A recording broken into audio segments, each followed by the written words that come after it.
Welcome to another episode of Total Extreme Wrestling 2020, where I book Sunday Night Heat for the first week of September um, in the Invasion era. Let me do Notepad first instead of saving this for the end and go to the beginning. Uh, and let me just put this down there, although everyone's probably seen it 100 times by now. Brian Clark got a slap on the wrist because people were complaining about his behavior. Nothing noteworthy happened from it. Stone Cold Steve Austin was fined after being obnoxious and beating up Buff Bagwell. Nothing noteworthy happened from it. I would have fined him. I would have suspended him actually, but I do have him in the Rock to wrestle Unforgiven in a couple weeks. So a 4 week suspension would have derailed plans. And Trish Stratus was given a slap on the wrist for bringing friends backstage. Nothing noteworthy happened from any of those incidents. So let's run the taping of Sunday Night Heat before SmackDown.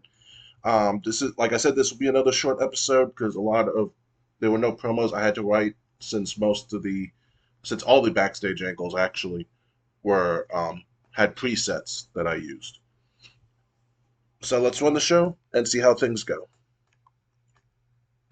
In a pre-show bout that had little heat and embarrassing wrestling, Charlie Haas defeated Abyss by submission with the Haas of Pain, and this got a 30.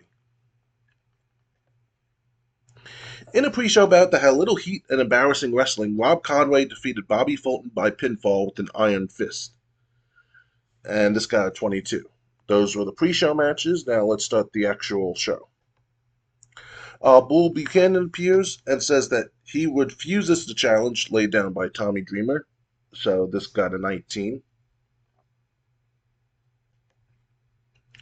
In a bout that had decent reaction from the crowd but terrible wrestling, Tommy Dreamer defeated Alan Funk by pinfall with a pile driver, and this got a 30.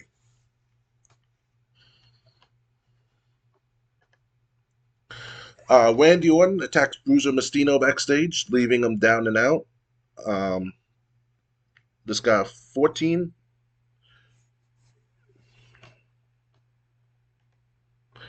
Spanky appears, says he accepts the challenge made by Evan Courageous. He'll take on Evan Courageous in a one-on-one match, so this got 21.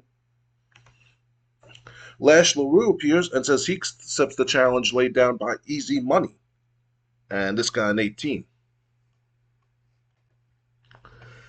David Flair is backstage with Jim Cornette. He asks to be given a chance to wrestle Johnny the Bulls in a singles match.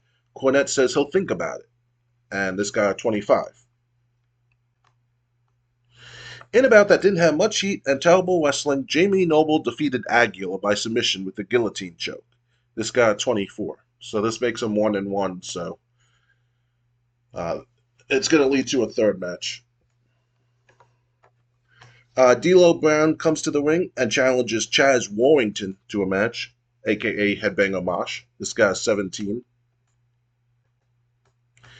Funaki is backstage with Jim Cornette.